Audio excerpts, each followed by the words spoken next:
Bab 3531. Aku tidak butuh bantuan.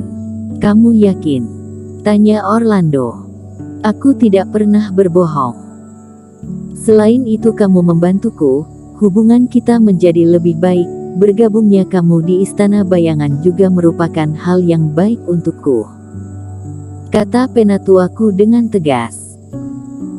Dan juga, meskipun kamu tidak peduli dengan identitas 10 master, tetapi ketika anak itu membunuh Fendi Liu dan Fin, dia juga meledek 10 master tidak sehebat itu juga. Anak muda, memang sombong bisa menghancurkan Fendi Liu dan Fin, tetapi di hadapanku, dia masih belum memenuhi syarat. Orlando tertawa. Deal, aku akan mengambil alih masalah ini. Meskipun anak itu hebat, tetapi aku akan membunuhnya. Orlando menunduk dan menatap Eric Kin dengan dingin, cahaya yang kejam melintas di matanya. Melihat Orlando menyetujuinya, penatuaku tersenyum lebar. Sebagai penguasa pertarungan berdarah, dia mengetahui banyak rahasia. Misalnya identitas Orlando sangat istimewa. Ketika dia berada di daratan Jiushu, dia adalah seorang jenius. Dan sekarang, Orlando adalah salah satu kultivator satu penurunan terhebat yang pernah dia temui. Jika tidak menang lagi, dia benar-benar tidak tahu lagi siapa lagi di daratan Jiushu yang bisa mengalahkan Eric Kin. Dan hal seperti itu juga tidak mungkin terjadi. Untuk memastikan tidak ada yang salah, aku sudah mengatur Taois Kunai untuk bekerja sama denganmu. Penatuaku berkata ketika melihat Orlando sudah bersemangat. Sebenarnya itu sama sekali tidak perlu, untuknya membunuhnya aku sendiri sudah cukup. Mengenai Kunai, dia tidak bisa dibandingkan denganku. Katakan padanya, dengarkan perintahku saat maju nanti, jangan ikut campur dalam pertarungan ini. Kali ini aku mau membunuh orang itu dengan tanganku sendiri. Orlando menjilat bibirnya dan pergi. Niat membunuh dan keyakinan dalam nada suaranya membuat mata penatuaku berbinar. Eric Kin pasti mati kali ini. Tepat ketika mereka berdua berbicara, di atas pertarungan berdarah muncul ketenangan yang singkat. Setelah para kultivator bersorak sebentar, mereka juga mulai menantikan lawan Eric Kin dalam pertarungan kedua terakhir. Jika melewati ronde ini, sesuai dengan aturan pada pertarungan terakhir, Eric Kin dapat bebas memilih sendiri Master 2 kegagalan untuk menjadi lawannya, jadi hak untuk memilih semuanya ada di tangan Eric Kin saat ini. Dan pertarungan ini juga merupakan satu-satunya pertarungan di mana pertarungan berdarah dapat mengendalikannya. Setelah menunggu begitu lama tidak ada yang keluar, tidak tahu siapa yang akan diatur pertarungan berdarah untuk bertarung. Dewa Pedang Jiushu ini adalah yang terbaik dalam hal kekuatan tubuh Taois, kecepatan, dan keterampilan bertarung, bahkan jika iblis monster yang dikendalikan oleh pertarungan berdarah pun belum tentu bisa mengalahkannya. Mungkinkah itu adalah 10 master? Sebelumnya Fendi Liu dan Fin peringkatnya lumayan di bawah, orang-orang di atasnya belum bergerak. Mungkin, dan Dewa Pedang Jiushu telah membunuh 16 kultivator satu penurunan berturut-turut, mungkin energinya juga terkuras. Jika benar-benar menghadapi musuh yang kuat, ada kemungkinan kalah. Jangan, aku masih berencana untuk terus mendukung Dewa Pedang Jiushu. Formasinya nyala, cepat lihat, bukan kultivator iblis monster. Master Perang Orlando, sial, ternyata dia. Taois paruh baya itu Taois Kunai kan, yang merupakan urutan kedua dari 10 master. 2 master perang terkuat dari pertarungan berdarah bekerja sama, ini sedikit tidak tahu malu. Untuk melawan Dewa Pedang Jiushu langsung mengatur 2 orang terkuat dari pertarungan berdarah, sungguh keterlaluan. Meskipun kultivasi Orlando adalah satu penurunan, tetapi rumornya dia memiliki kekuatan 2 kegagalan, yang pasti tidak mudah untuk dihadapi.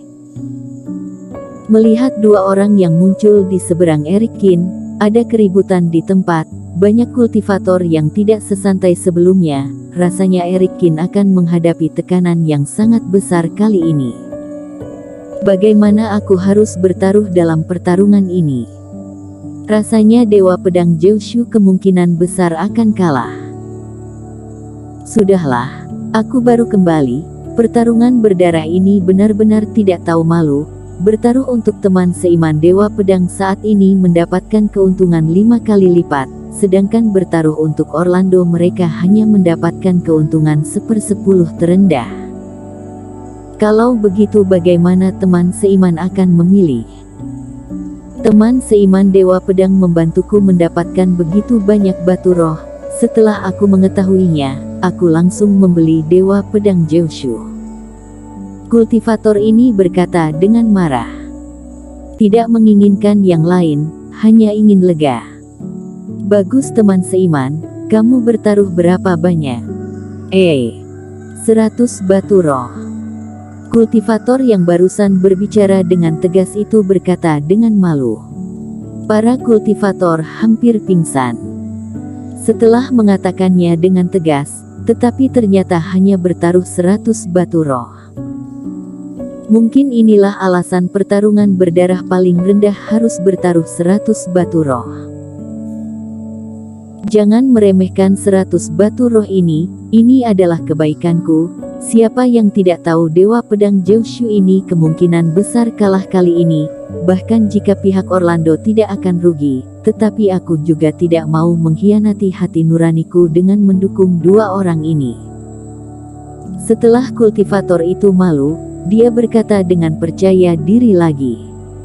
Masuk akal, aku juga akan bertaruh 100 batu roh untuk Dewa Pedang Jiushu, anggap saja kompensasi untuk puluhan ribu batu roh sebelumnya. Teman seiman, ayo pergi bersama. Sejujurnya aku selalu mendukung Dewa Pedang sebelumnya, jika sekarang menyuruhku mendukung Orlando, aku benar-benar tidak bisa. Hehe. Kita juga jangan berpikir dia pasti kalah. Siapa tahu menang, kita akan mendapatkan 5 kali lipatnya. Jangan lupa, Dewa Pedang Jiushu ini belum menghunuskan pedangnya. Yang tak terduga adalah para kultivator tahu bahwa kemungkinan Eric Kin menang kecil, tetapi ada 70-80% kultivator memilih untuk bertaruh pada Eric Kin lagi. Terutama seorang kultivator wanita bertopeng, dia langsung bertaruh 100.000 batu roh dan mengejutkan semua orang di tempat. Tidak tahu siapa pahlawan wanita ini, benar-benar sangat berani. Eric Kin sial ini benar-benar tidak bisa dihubungi, entah pergi kemana dia. Tapi aku akan bertaruh kali ini, aku bertaruh kamu tidak akan berbohong padaku. Jika aku untung, aku akan pergi ke Fangxi besok untuk membeli benda berharga termahal dan memberikannya kepada Vinola sebagai hadiah, agar tidak menyia-nyiakan bantuanmu. Wanita misterius ini tentu saja Sierra Kin yang datang ke sini dengan menyamar. Sebelumnya Sierra Kin mendengarkan Eric Kin, jadi setiap pertarungan langsung bertaruh penuh dan menghasilkan hampir jutaan batu roh. Namun kali ini Sierra Kin juga tahu bahwa lawan Dewa Pedang Jiushu sangat hebat, jadi dia ragu apakah mau lanjut. Tapi ketika mengirim transmisi suara ke Eric Kin, tidak ada balasan. Akhirnya Sierra Kin menggertakkan gigi dan memutuskan untuk mendengarkan instruksi Eric Kin dari transmisi suara sebelumnya. Taruhan kali ini, jika untung, maka akan mendapatkan 500.000 batu roh berkualitas tinggi. Biarkan mereka bertaruh, pada akhirnya, mereka akan kehilangan semua uang mereka, dan pertarungan berdarah akan mendapatkan kembali kerugian kita. Ketika melihat para kultivator masih mendukung Eric Kin, ekspresi Penatuaku penuh dengan penghinaan. Pada saat ini, di atas panggung pertandingan, Orlando sedang menatap Eric Kin dengan cermat. Namun penyelidikan kerohaniannya, Erikin tetap duduk bersila dengan memejamkan mata dan tidak bergerak. Teman seiman Orlando, apakah orang ini begitu ketakutan sehingga tidak berani membuka mata untuk melihat kita? Di samping, Taois Kunai tersenyum dan berkata, dia tidak takut sama sekali, tidak ada energi takut dalam dirinya. Orlando mengesampingkan penghinaannya. Kalau begitu dia sangat arogan. Dia bahkan malas untuk melihat kita. Bukan juga, dia hanya tidak peduli. Tidak peduli siapa kita, dan tidak tertarik dengan kultivasi dan identitas kita. Energinya sangat murni saat ini. Ekspresi Orlando perlahan menjadi serius. Tidak peduli bagaimana kerohaniannya menyelidiki, energi Erikin sangat tenang dan sama sekali tidak goyah. Bersambung.